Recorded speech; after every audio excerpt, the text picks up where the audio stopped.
So in fact, you'll be able to visually tell, perhaps even now you can, visually tell if the car is being driven on FSD or manually, because if it's being driven on FSD, it's smooth and precise.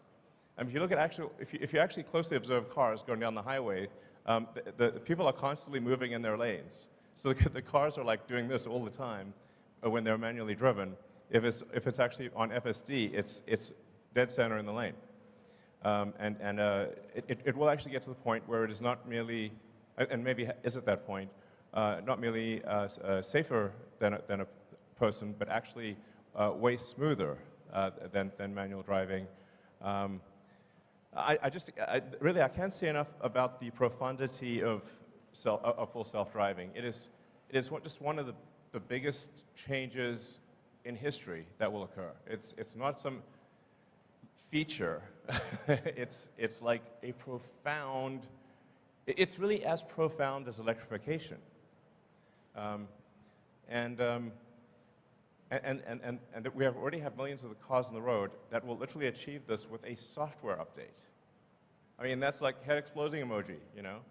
I think probably a lot of people in this room realize it, but most of the rest of the world doesn't. Yeah, so.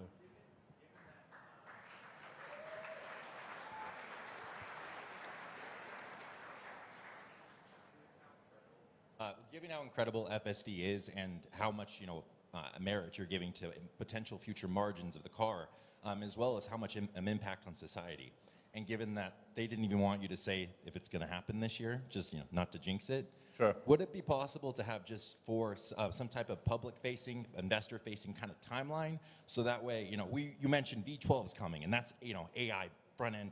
Could we just see kind of a timeline on this is the version we're at?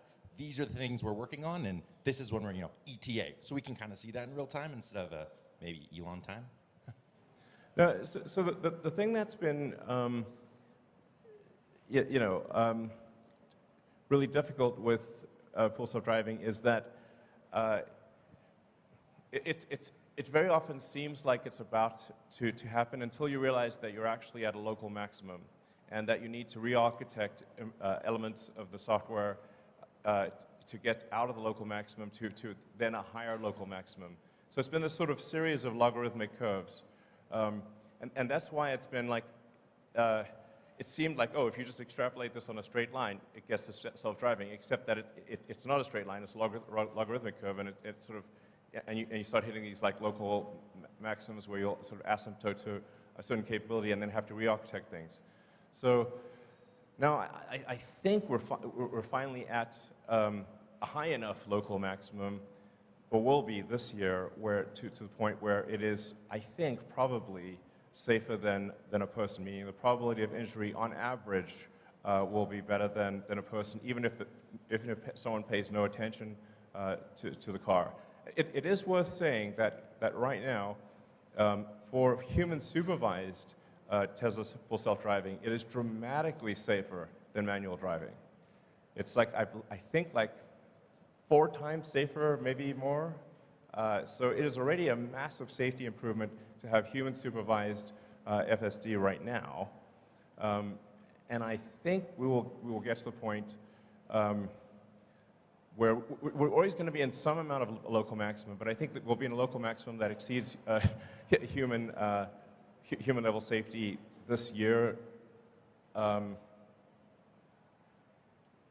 Yeah, but I guess we'll see.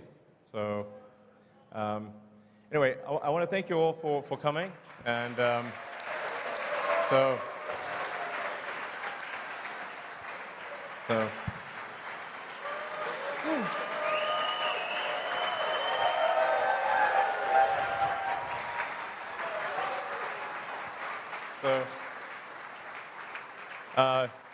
just want to say, like, your support is super appreciated, and as I say, a friend in need is a friend indeed, and supporting Tesla when the chips are down, those are the real friends, and you're them. So thank you.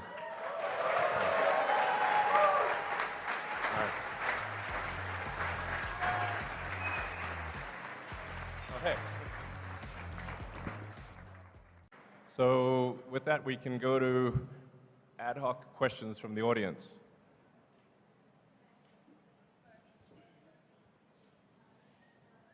Okay, definitely the person in the Optimus outfit with the red cowboy hat.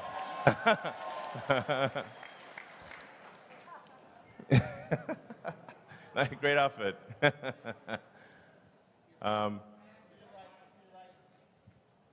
Sure. We'll try to get through as many questions as possible. And, you hit me with your toughest questions. Fine.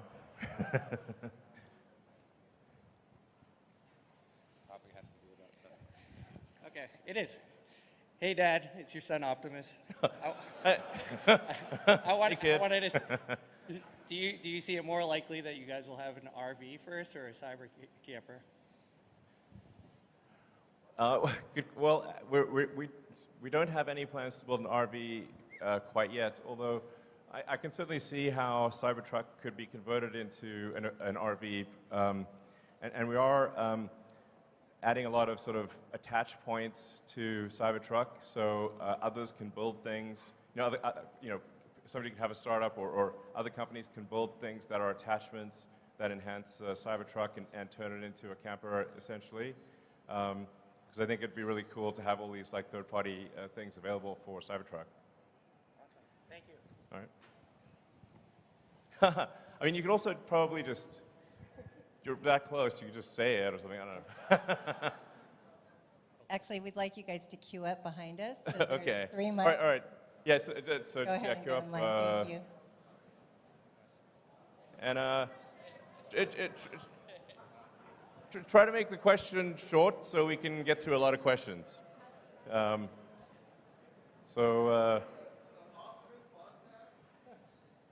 Maybe. Oh, you mean just like a Tesla team doing a podcast about Optimus? Oh, yeah, sure. Yeah, I wonder if maybe we could have a sort of like an addendum after the earnings call, which is like a 30 minutes podcast on Optimus or something, like for those who are interested. Okay, I think we'll do that. So, all right. Great. All right. Hey, Elon, thanks for doing this today. It's an awesome event. Thank you. Welcome. Thanks for coming. Hope you guys are having a good time. Yeah, having a great time. I'm pretty confident we have the funnest shareholders meeting by a long shot. Undoubtedly, yeah. It's amazing. So, So I'm really excited about a lot of things with Tesla. It's hard to pick a good question that is going to cover everything. But with the energy side of the business, I think it's hugely underrated. I mean, we've got tons of problems in California with rolling blackouts. Sure. How do you think you can incentivize people, more for solar, battery backup, and we've got the referral program that's been beefed up as well. So, what are your thoughts there? How we can get people on board? yeah, actually, one of the challenges in California and a few other places is that in order to have the Powerwall be like an uninterruptible power supply for the house, we have to actually have a switch that disconnects you from the utility. Otherwise, you just, send energy into the grid, and it doesn't do anything. That's actually been quite difficult with utilities, but I'd like to thank PG&E for recently helping us get approval for installing the backup switch for Powerwall in California so that people can have uninterrupted power in California. And we're working on that in every jurisdiction. So I'm confident that that's going to be a great long-term situation. And then, as I mentioned, Megapack is growing very, very rapidly. So things are, things are really growing like ridiculously fast on the energy storage front. So yeah, I feel good about that situation. All right, next question.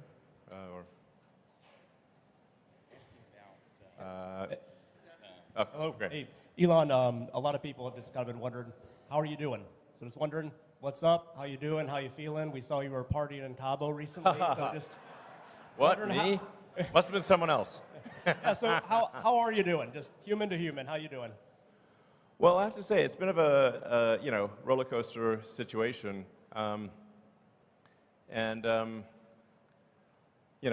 Like, it's actually pretty rare for me to be at a party.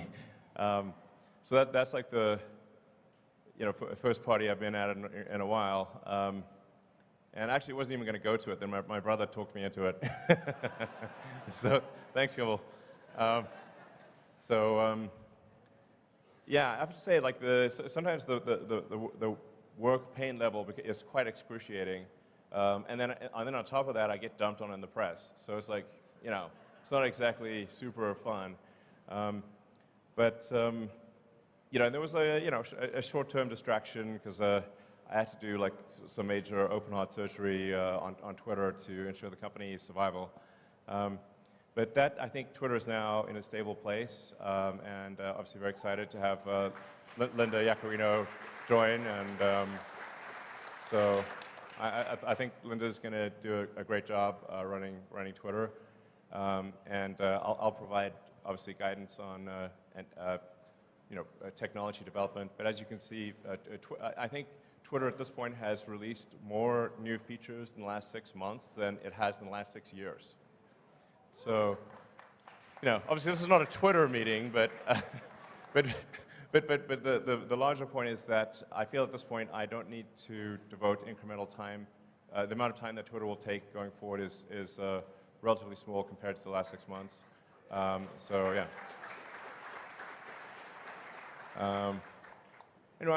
Apart from like there's like some macroeconomic things that we can't do anything about. Overall, I feel very good about the health of the companies, and I'm increasingly optimistic about the future. Thanks for asking. It's kind of you to ask. So.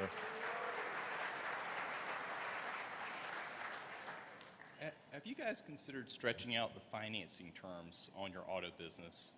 You talked about earlier, consumers don't necessarily look at the sticker price they're paying. All they're concerned about is monthly payment. Right. And one of the fundamental advantages of an EV is that it's substantially more durable.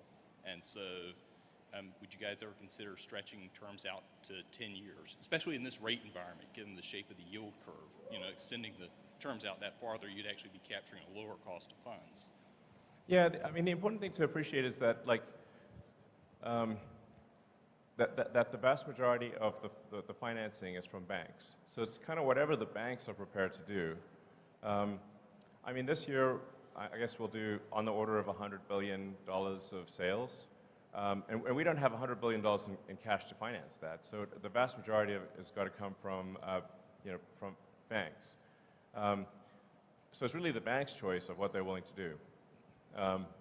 And it has been tricky with banks recently because, as I mentioned earlier, if you're a bank and you're not sure whether you're going to be alive or not, it's a pretty big distraction, and increasing your auto loan portfolio is very much a secondary priority. So it's just important to appreciate it's not up to Tesla, it's up to the banks. And there's not some easy solution where you can say have a so-called a captive financing arm, et cetera, because you have to securitize those loans, and the market for securitizing them is weak. There is no. I wish there was an easy path, but there isn't. I think it's just important to remember that the economy moves in cycles, and we've had a very long period of upcycle. The next 12 months will be, I think, difficult for everyone. And I think, when Berkshire Hathaway had their annual meeting, Warren and Charlie actually said, like, hey, this year, the Berkshire companies are going to make less money. They're very well-run organizations, and I think that's just generally true for the economy. So. It's also important to remember that there are good times and there are dark times, but then the good times follow the dark times. So my advice would be, don't look at the markets for the next 12 months. If there's a dip, buy the dip. And I think you will not be sorry because there's just generally a sort of there's an economic cycle to things, but things come back up. So my guess is tough times for a year. Like I said, just my guess. But then Tesla will emerge stronger than ever, and the long term, if you say like net present value of future cash flows, will be incredible, in my opinion. All right. So.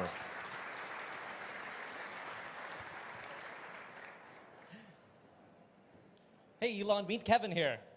Hey, how's it going? Good, thanks. So Tesla is the largest position in my ETF, ticker PP, and that's for pricing power.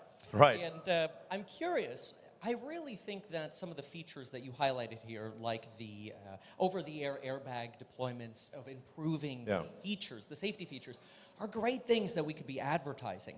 I know you've heard this many times before. I know you have.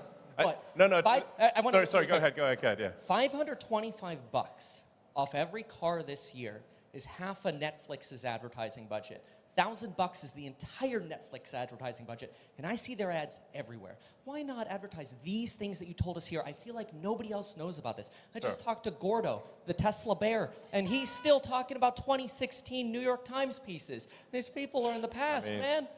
That's like 7 years ago at this point. Yeah, that's what I'm saying. Yeah, it's actually, I talk to a lot of people, and they still think that like Teslas are like super expensive. And I'm like, no, actually, the starting price for a Tesla is below the average auto price in the US. It's like, and that's a good thing. Yeah. I mean, I think it's good that it's that way, you know? Like our goal was always to make cars that are affordable to the general public. So I hear you. I mean, I think, and it's indeed ironic that, you know, Twitter is like highly dependent on advertising. So